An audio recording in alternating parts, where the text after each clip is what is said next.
Hey guys, it's me Seren, back with another video. This is going to be the review and recap for the 10th and final episode of Season 1 of Lovecraft Country. I hope it's not too dark in here. I had a light on, but I felt like it was too bright and it was shining right in my face, and so I turned it off. So hopefully this video is not too dim for you guys. If it becomes too dark while I'm filming it, then I'll just turn a light on. It's like late afternoon right now, so we'll see how dark it gets. But let me go ahead and I'm going to do the recap first, and then I'm just going to say how I sort of felt about the show overall and how I felt about this ending. We sort of jump right in with them taking Dee back into the house, and we see that she's actually turning into a demon again. Hippolyta's hair, of course, is blue. Tick reads, this is after, obviously, the events of the last episode where they got the book and they all got back from the orrery. They go right back into the house, and Dee's changing again. So Tick reads the language of Adam to open the book, and it sort of opens on its own, like the Book of Shadows, and the pages start flipping, and they freak out a little bit. That part's really cool. And the birthmark, Tick's birthmark, is on the first page that they see. Letty and Tick both faint, and they sort of wake up in this shared dream that they've been having of the lodge on fire. And Tick is looking at his ancestor Hannah, and he can finally understand what she's been saying to him. And the words that she's been saying to him is, "The answer is in your blood." Letty is also back in the burning house with the bookkeeper, who tells her, this is just how I keep thinking of this lady as like the bookkeeper, who tells her, the one that you carry brought you here. Atticus unbound the book, and then we sort of get this referential, expositional sort of material where we basically learn that the ancestor Hannah ran out of the lodge. She ran away and she started the fire to kill her master, but she knew that her child's blood and this bloodline would be seen as a source of power. So she actually used the book to keep their bloodline hidden. She worked a spell on herself, which is what caused the birthmark. And they say, she unknowingly birthed this ancestral space the first night that she opened the Book of Names. But then Hannah says that every night when she closed her eyes, she found herself back in the lodge burning over and over again, and that she just had to make the pain stop. So she killed herself. But she bound the book again so that it couldn't be opened first, and she put the note on it with the words, and then the keeper, sort of the book, had been handing it down with this message of like, protect it but never open it. She also makes some references to the idea of like the fire being her rage. She says the fire was her rage made manifest, which I thought was a really nice line, but that she learned over time that it could be tamed. And then she did like some firebender moves. I felt like the implication there was that they can control fire or utilize fire or firebend, but that's never really followed up on, which I'm gonna talk about in my overall review of the show. I feel like there were a lot of concepts introduced that were never really followed up on. But she basically says that she realized over time in the underworld, or I don't know, that magic wasn't something to be feared, but rather a gift to pass on. Tick says that he unbound the book, just to save his cousin Diana, and Hannah says, you're going to save them all, which is obviously alluding to the spell that they're, ultimately going to do or planning to do to sort of push back against Christina. This scene was filmed really, really interesting. The fire, the way that the fire was shown, and this like red light, this like red flame flickering light, I thought was really, really interesting, really nice visual, really, really great cinematography there on that one.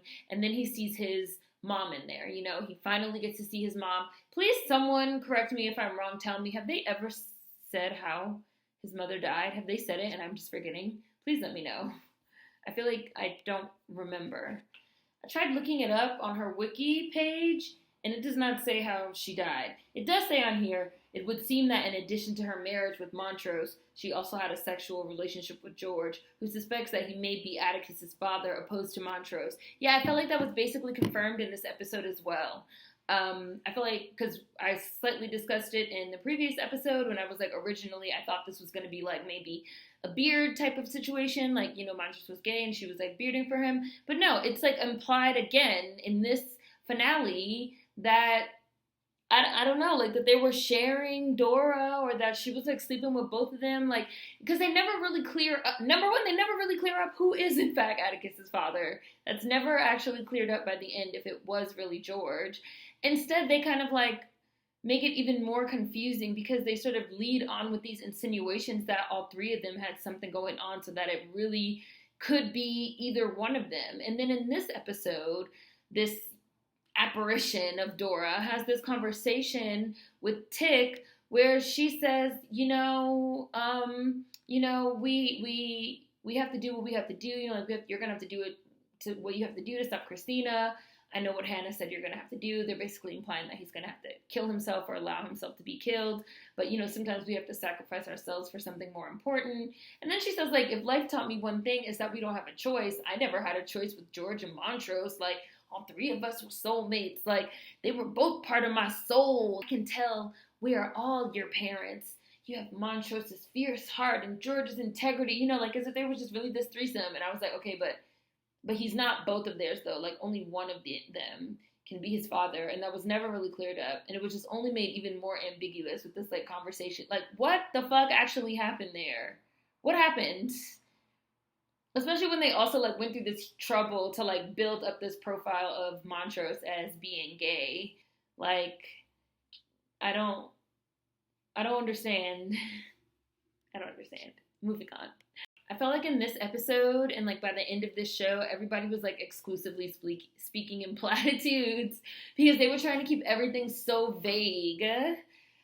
I know I keep bringing up Westworld, but it was, like, reminding me a lot of Westworld, another show that I loved so much in the beginning, had so much promise, and then by the end, people are just, like, talking in these monologues, and, like, everything is so obscure because they don't want to let up on what's going on. But it's, like, really, like, you're just like, what the fuck? Like, what's going on? Like, what was that supposed to mean? Like, how am I supposed to really, like, emotionally, like, resonate with what's happening when I don't even know what the fuck is happening? That's really an Achilles heel of this show, in my opinion. So yeah, basically Tick and Letty, they both wake up in this house, this ancestral birthplace, his mom's childhood home. And the keeper of the book is teaching Letty the language of Adam to read it. And they're talking about there's much to do, and they're basically doing a ritual. They're doing a magic ritual. I did love the depictions of magic in this episode. I thought they were really, really great. Really good use of ritual and of sort of lore and a lot of language of Adam. And Journey Smollett does a really great job as sort of stepping into this role of, like, becoming sort of the keeper of this book herself and learning the language of Adam and then doing these rituals. I thought that was great. And basically they pull the demon out of D and they bring the demon into their space, this sort of temporal plane that they're on, and they sort of vaporize it, they destroy it, and then they wake up. And then Diana wakes up, but her arm is, like, still messed up, even though she came back. And as soon as Letty wakes up, she's like, I need a pen and paper to, like, write down, everything that she just learned. And they decide that they're going to do Hannah's spell to stop Christina. They're going to use the energy of her own spell against her. And Tick is basically like, we've already come, he basically says that we've already gone through so much. And then he basically gives a little quick mini recap of everything that they've already seen and done in the episode, like ghosts, curses, ghost ships, spells, shape-shifting, monsters, this, and it's like, oh yeah, episode 4. So that was like a fun little, like, line that they threw in there. But it was really interesting to me, this part as well, because then he also says, like, we've even found out that, like, I'm the one that, like, saved you and, like, my mom and dad, like, back in Tulsa, like, that figure that I've been hearing about my whole life was actually me. Basically, we're now in a time loop because that's something that happened when they were kids.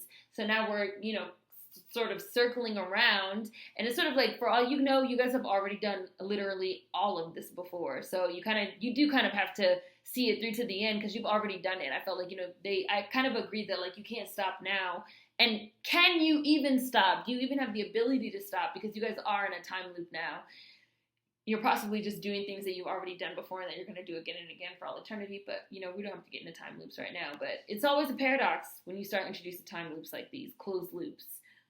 They bring back the fucking contemporary music in this episode. Some rap music playing. I didn't like that. The rap music comes on, like, when I don't know what song it was, don't care what song it was, don't know who it was, don't care who it was. Shows like Letty and Tick have, like, their adventure clothes on with their, like, backpack, and they're keeping Tick's protection monster, like down in the basement of like Letty's house, and then they get in the magic elevator that like goes down into these like time warp labyrinth tunnels, water coming in and shit like that. And I was just like, there's never really been an in-depth explanation of how this like obviously magical tunnel and elevator even works.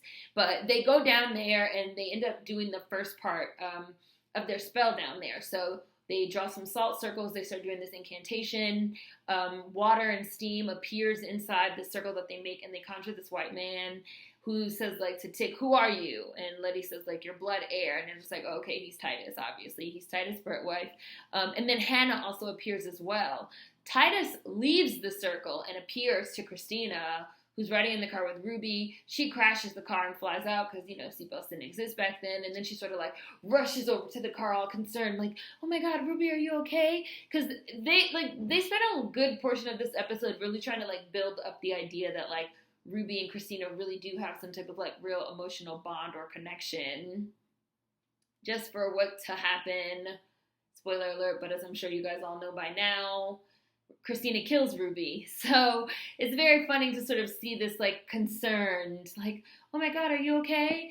Titus basically appears to Christina to tell her, like, yo, the niggas have the book of names. Like, you better, like, what the fuck are you doing? Like, you riding around with this fucking black bitch? Like, they got the book over there, bitch. Get on your job. Aren't you trying to be the new leader of the order? This is why we don't let women run shit. He didn't say all of that, but that was, like, the gist of his appearance to her.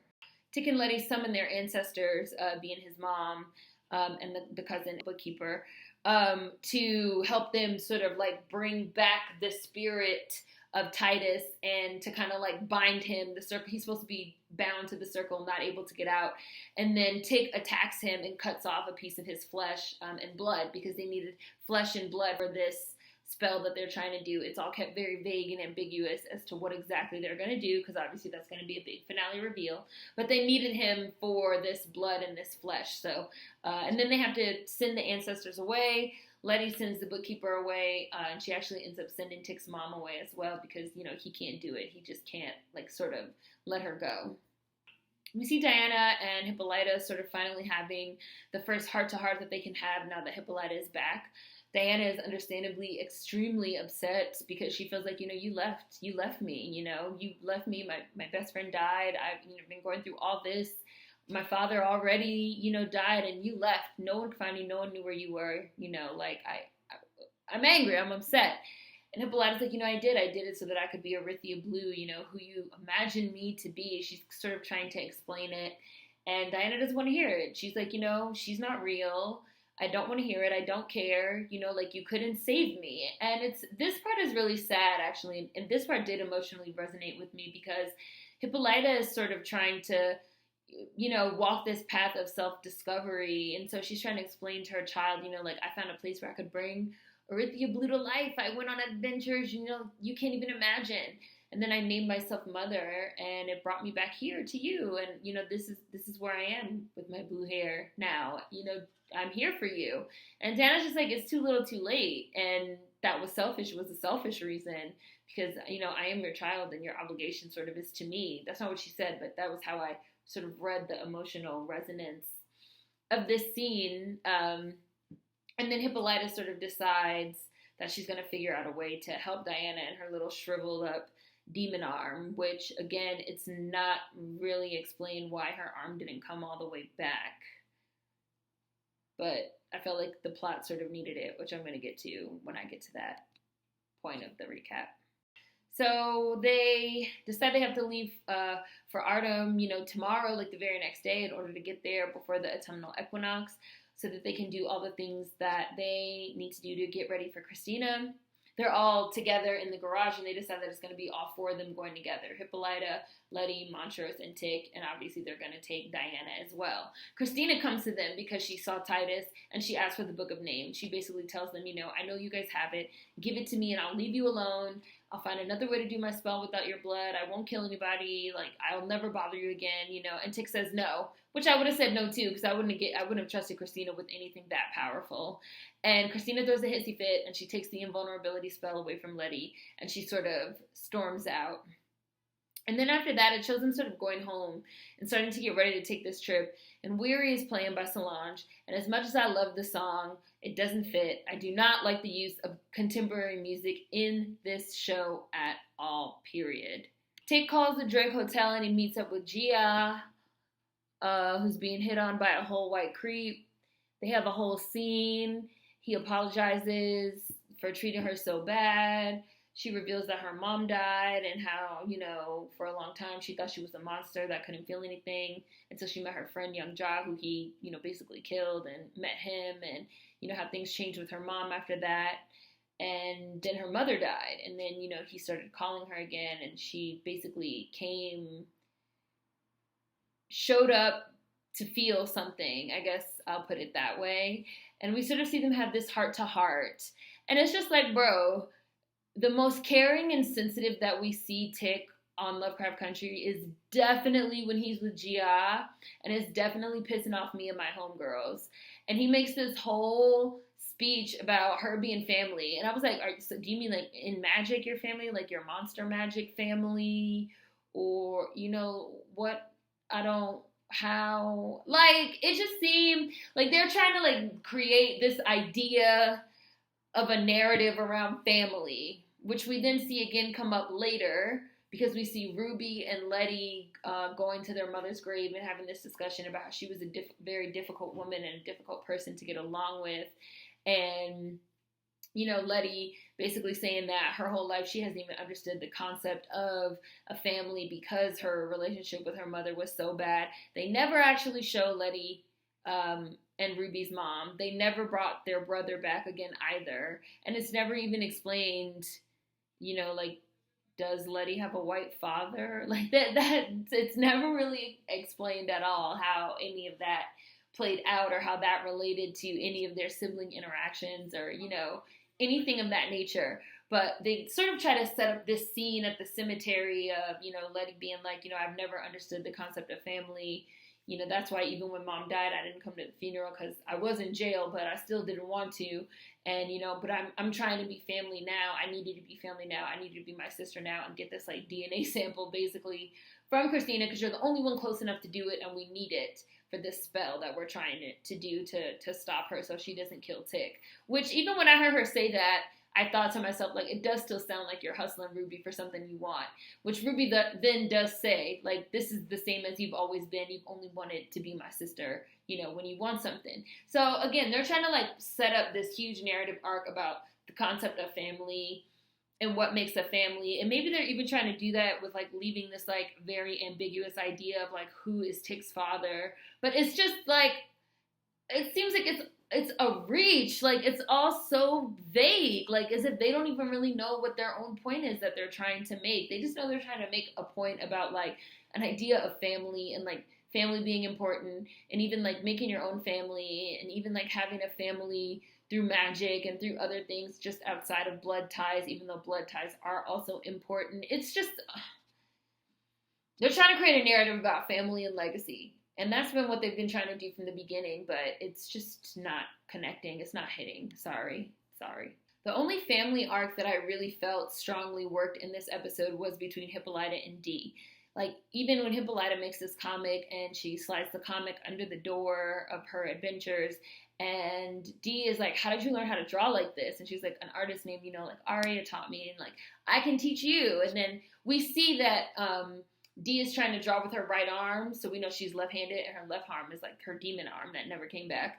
And so she's trying to figure out how to use her right arm, but it looks like really, really bad. So she's like, I'll never be able to draw again.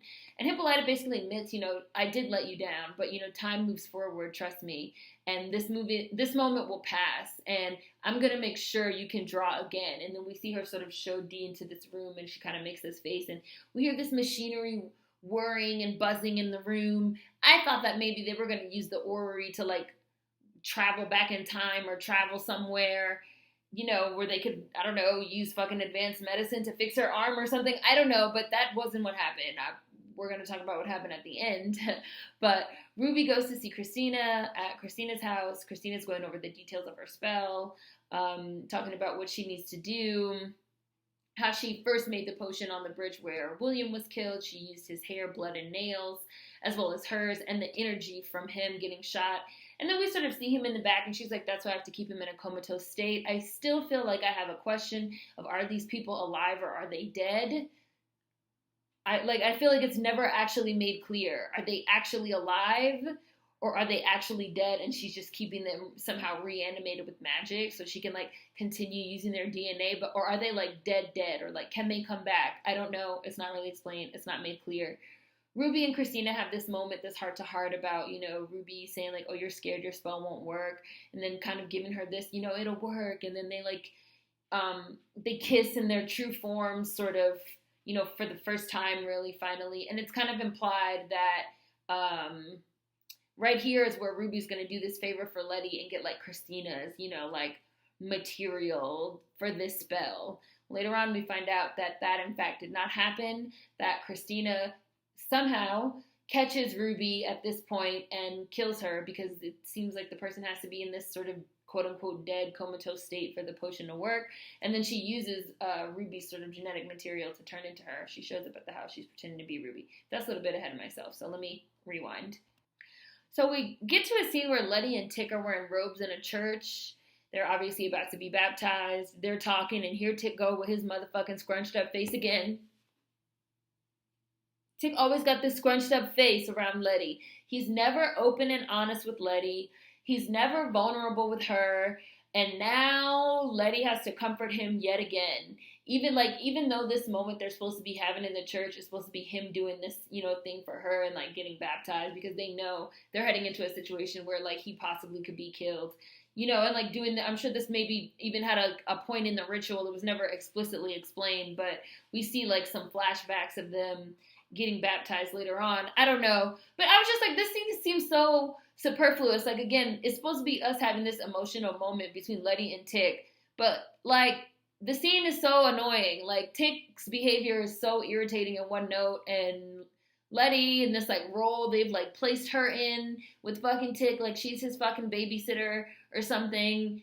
Especially right after we like just had this like totally opposite scene of like seeing his behavior with Gia, it really rubbed me the wrong way, and I really felt like this sort of set off the third act of the episode in a way that I did not really like. I like the idea of it, but I did not like the execution of it. I'll put it that way. They end up back at the garage with everybody there, including Gia, because now Gia is a part of the family. Hippolyta still has this blue hair. They have her with this motherfucking cap on, like is hiding her hair. It all looks a little bit ridiculous, but whatever. They all get in Woody. They have this like cute little moment as they are getting in the car. Ruby shows up to give Letty the DNA from Christina, and Letty finally gives her a real, you know, sisterly hug. And I even wrote in my notes, this smells like a setup to me, which it was, but not in the way that I was thinking, because I was thinking Ruby was going to betray them. They all get in the car. They have this little moment where they sing this song, and I was just like, okay, so this is supposed to be like the family scene with Gia in there. Like they're all in there, they're singing, like they're having a grand old time while they're riding to Artem. Blah blah blah. They get to Artem. We see Tick and Montrose in the woods. They have a salt circle. He pulls out the piece of flesh and the blood that he got from Titus, and he ate it. And then Montrose gave him a flask to like wash down because he's making this face that he's about to fucking puke. So Tick is walking back to the lodge, which is like the crumbled apart lodge. Was very like interesting looking, really great set design. I felt like all the set design has been amazing. All the costume design has been amazing. Like kudos to those people. All these white people show up, you know, townspeople or whatever, the townspeople of Artem dressed like Amish motherfuckers, and they grab Tick. And we see also that in addition to like Tick like walking in, Montrose, Gia, Hippolyta, Letty, and Ruby are all drawing blood sigils at like various different spots in Artem where like, especially where like things have happened, like they're doing it at the bridge where Uncle George got killed and stuff like that. So Ruby finally lets on that she's not really Ruby, she is Christina, that Christina caught Ruby trying to like steal her blood and hair and nails for Letty and killed her and made her into the potion. And then right when all the people attack Tick and grab him, Ruby and Letty begin to fight, and also all the people fucking attack Gia, Hippolyta, and Montrose. And now we have a fucking brawl. So we have a whole scene that's just like a brawl of people fighting. It's cool seeing Hippolyta fight because we know she's like a fucking warrior goddess. it was a little bit less cool watching Ruby and Letty fight because Ruby, I feel like, could whoop Letty's ass without even trying. I don't know, maybe that's not fair, but seeing like Lil Journey try to like punch, I was just like, this. And then finally Ruby like grabbed her and like body slammed her. I was like, thank you. I would have been body slammed her ass, but whatever. They're serving us a little action scene, a little gladiator. But eventually they end up being overpowered. So Tick gets captured. Gia, Montrose, and Hippolyta get captured, and Christina, who's Ruby, pushes Letty out of a window and fucking kills her, which was a shock. I was surprised. However, similar to what I said when they brought Letty back the first time, I said the show runs the risk of the magic basically lowering the stakes, which is what I feel like essentially happened over the course of the show, because Letty comes back yet again for a second time. So after Christina pushes her out of the window, apparently she turns back into herself, and they don't overpower Tick. Tick allows them. He like walks into Artem and like allows them to like take him and like strap him to this like table machine type thing that, well, it's basically a table, but they can like move it around. So after they capture him, Christina shows up. She has the book. He's trying to figure out how does she get the book and where are Letty and Ruby, and realizes that basically she played them and that Letty most likely is dead, and then he starts like freaking out, but it's too late, and Christina starts her spell, which basically involves her fucking cutting him and just draining him of his blood, gutting him like a pig, and just like bathing in his blood like Carrie. It looked like Carrie to me, like the blood and like the hair and like the white dress, while she's like doing the incantation and like speaking the spell or whatever. And then it appears that like, and they make Gia and, well, they knock Montrose out, but they make Gia and Hippolyta watch, and Gia's like crying. And while all this is going on, Dee, who's a kid, they had her left back in the car. She's reading the Lovecraft Country book, the feature book, and then she hears something in the trees. At first, you're not sure what it is, but then it turns out that it's one of those monsters, which doesn't really get explained until the very last scene. Letty wakes up as Christina does her spell. I feel like it's implied that it's because Christina's spell actually worked and did make her immortal. So since she's the one that put the invulnerability spell on Letty in the first place, I'm guessing like the immortality, maybe it like juiced up her magic or something. I don't know, and it's not really explained why, but Letty comes back. So Letty comes back for a second time while Christina is doing her spell. She gets up, she hauls ass, running back over there so that she can get there and stand there basically and watch Tick die, and they can have this like incredibly dramatic moment, like staring in each other's eyes while Tick sort of like cries from happiness because he realizes that like her and the unborn baby are still alive as he's like bleeding out and like she's crying. It's like a very dramatic scene. I felt like it was a little bit of an unearned scene because of what had happened for that scene to occur. Why did Letty come back again for a second time? But okay. And then they had this like dramatic scene. And then Letty starts like doing the spell that they were originally going to do against Christina, which turns out is a spell to bind her magic and to remove magic. The spell initially doesn't work because number one, they never got Christina's, like her blood or her hair or nails, any of her genetic material, so they're not like connected. And also Christina's immortality spell has already worked. Letty does run up and grab the knife and like stab Christina and then start saying the spell, but Christina just heals automatically from the stab wound because she's already immortal. Then Gia finally serves a purpose, and she uses her tails to sort of connect all of them while Letty says the spell so that the spell can work. And what ends up happening is they strip magic from all white people, and Christina ends up pinned basically underneath this like lodge rubble, and she doesn't have any more magic. She's trying to like use her spell, and it doesn't work. And basically Letty says, like, we bound all of you from magic. We took magic from all the white people in the world, and magic is ours now. Atticus and Ruby, still appear to be dead. And then we have this scene of, I want to make sure I say everybody, Montrose, Hippolyta, Gia, and Letty carrying Tick's body away while, because Montrose wakes up, he tries to like wake up Tick, he realizes that he's dead.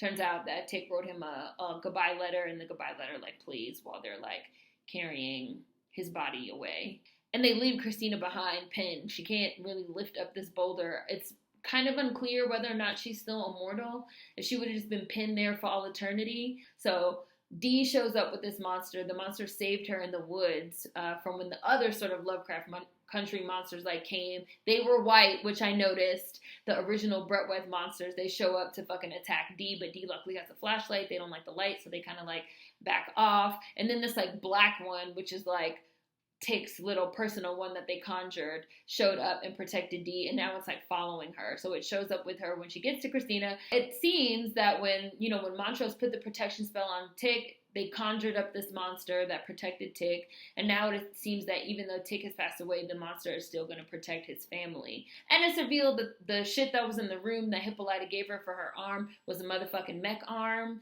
Looks like they severed Dee's arm, so it looked like there was some major surgery, and then they put a mech arm on there before they went out, and now she has a mech arm, and she fucking cracks Christina's fucking skull with her fucking mech arm. Which I'll say I found to be a little bit disturbing. I found that to be a bit disturbing for a final scene. I felt like it was supposed to maybe be empowering, but I just felt like ending on having a kid come and kill someone by squashing their dome with her mech arm, having her be like a child murderer, as like the fucking monster like roars, and that's like the end. I get it. Like, I get why that's probably supposed to be like empowering or be like a good scene. Like the end seemed like it was supposed to be like, and they took magic away from white people, and now like they're also gonna have their own monsters. I got it. And even like Dee getting back like a little bit of her sort of like get back for them killing her friend, and even what happened to her and like her involvement. But to me, the last scene, I felt like I witnessed a child losing their innocence. It was kind of depressing for me. And that's just my opinion. So the good. I'm just going to say the good about Lovecraft Country overall. I loved the first 4 episodes. Loved them. Would totally watch them again. I think they were some excellent episodes. Really interesting concepts. Really interesting ideas. I do think the writers sort of lost their way after a while. I love all of I thought that the main actors, so like Journey Smollett and, Jonathan Majors and Michael K. Williams and even Courtney Vance in the beginning as Uncle George. I thought the acting was top notch. You guys know I had some issues with Ruby's acting. The actress playing her is not American, and I felt like her accent was a little bit off. But I did think her acting, especially in this very last episode, improved a lot. Sort of in the later episodes, as she started getting like more of a larger role, I do think her acting improved, and I thought her acting in this episode was the best that it was probably all season. So it's unfortunate this is the episode where she dies. But even though I loved Angelou Ellis, I adore her in anything. Diana was amazing, and even when I say that I feel like the characters in a lot of ways became one note, I don't think that that's due to the actors. I think the actors were all incredible. That's something I've always thought about this show. I thought the costume design was incredible. That's something I've always thought about every episode of this show. The set design and the set pieces were incredible. Another aspect that I've always said was amazing about this show. The viewing of Tulsa in episode 9 and the scenery and the set design and the costuming and the hair was just very top-notch quality, like very quality production in terms of the visuals. And the visual aesthetic, I thought, was really, really excellent. And again, I love the actors. And I did think that the acting, was pretty good. They were doing the best that they could do with the material. But I think that the material fell off. So, bad. The show jumped the shark in episode 4 and never got back on track for me. Although I like the idea of this ending, that they take magic from all white people in the world, and now they also have control of their own monsters. There wasn't enough of an emotional payoff for me. It's like they knew where they wanted to go with this ending, but not how to get there after a certain point. After they got those lost pages, it seems like they lost track of the plot. The characters' behaviors became very muddy and confusing. There were too many plot devices utilized, in my opinion, rather than giving us sort of clear and concise writing and characterizations after a certain point in the show. Like I said, around episode 4, it seemed like we started getting into filler episodes and wheel spinning episodes. So I don't know if they ran out of source material. I don't really know. This is like a Game of Thrones issue. I believe that some of you guys that have read the book, you said that the book is anthology style. So the book is a bunch of stories that are kind of connected, but they're not interconnected into one plot. So it's kind of interesting to think about that with the context of the show having these like wildly different genres, as well as what do sometimes seem to be, you know, completely different storylines that are then sort of threaded together with these like really tentative threads that sometimes don't really make any sense, except the plot, you know, wants us to go there. So again, I don't know if they ran out of source material, but just things got, you know, the characters became very one note, very one dimensional. The plot elements started falling extremely flat for me. And this ending, in fact, felt very anticlimactic for me, which I also think is an issue that happened with this show, that it began leaning very heavily on some tropes. It began leaning very heavily on some gross out body horror. Like, you know, just because something looks cool and gory and disgusting, you know, this is really a point of an issue that I had with the show overall. Just because something looks cool, be it cool and bloody, gory, be it cool and magical, be it cool and walking slow-mo through fire, just because something looks cool, just because something's giving you a very visceral reaction, like Tit getting fucking bled like a stuck pig and her bathing in it like she's motherfucking Carrie. Just because something looks great doesn't mean it's anything is actually happening or that it's even actually interesting. And I still feel like I have too many questions. The show has gone off and now I still have too many questions. Like, why did Dee not get her arm back? Why expressly did Letty get her invulnerability spell back? Because then there's even a part after the Kumiho sort of connects all of them where we see these flashes where it almost kind of looks like Christina as Ruby said the spell from the top of the tower. You guys let me know if this has been discussed or if anybody else caught this, which almost seems to imply that she gave it back to her. Why would she do that? Or, you know, did she just come back when Christina became immortal? And even if so, why? Did that like amp up her powers? Like, why would that happen? And there was just also so many things that we saw that in addition to not being explained, you know, they just seemed completely arbitrary. We had no reason why, no understanding of why these things were happening, no reason explained as to why these things happened, things that had no significance in the plot. Again, things that look cool but ultimately didn't matter. What was the point of the scene where we see that the monsters are like birthed by cows? That ended up like not being relevant to anything. You know, there was a lot of things that we saw that just never got explained. As much as I didn't really care for Ruby, I thought that giving her an off-screen death seemed pretty cheap. I know that, you know, that was required for this twist of, you know, Ruby is actually Christina, but I don't know, they could have at least showed, I don't know, they could have at least showed something. I was a little confused about what are we supposed to take away from, like, so now Dee is going to be walking around with a mechanical arm in, like, the 50s? Is that, like, something people are going to be cool with? Is that going to not be weird? Hippolyta's going to, like, permanently have this blue hair? I don't know. Like, these seem like things that we're just, like, not supposed to think about. You know, things that look great, but, like, do they make sense within the context of this show? Or can we have some type of explanation? Like, is she just going to always have this, like, jacket on? Like, are they going to, like, use mist? Are they going to travel and live somewhere else in time? Can we have some type of explanation as to how this will play out narratively, since this is our finale? Like, there really was no conclusion for me. It just ended. Like, they did take magic away from all white people, which is cool, but in terms of our individuals, I mean, I guess we know that it ends up somewhat okay because they have the book, but like, we never even saw the future. Like, we never even got to visualize the future, even though we saw Tick go there. And then Tick died and it just ended. I don't know. The storytelling here just became poor and went off the rails. And this, I felt, was the ugliest part of the show. A lot of narrative choices were made that didn't advance our plot, that didn't go anywhere, and ultimately lowered our characterization, made our characters very one note and with very little emotional payoff for what actually happens to them. Obviously, we're going to feel sad if something bad happens, but like I've said previously that it seems like, you know, they needed somebody in the room that was keeping track of everything, every little plot thing, everything that they show, and whether or not it actually made sense or actually advanced the plot. And I actually read a term recently after I watched this and decided, you know, and started like putting together the stuff that I was going to say for this review recap, I came across this term. And this term is called storytelling accounting. And I'm actually just going to read you. This was a piece about Lovecraft Country as well as Antebellum. And I will include a link in the description box for anyone that wants to read this full thing. But storytelling accounting. Good storytelling accounting occurs when everything presented to viewers over the arc of a film or show serves a larger narrative purpose. Alas, Lovecraft Country is undone by abysmal storytelling accounting.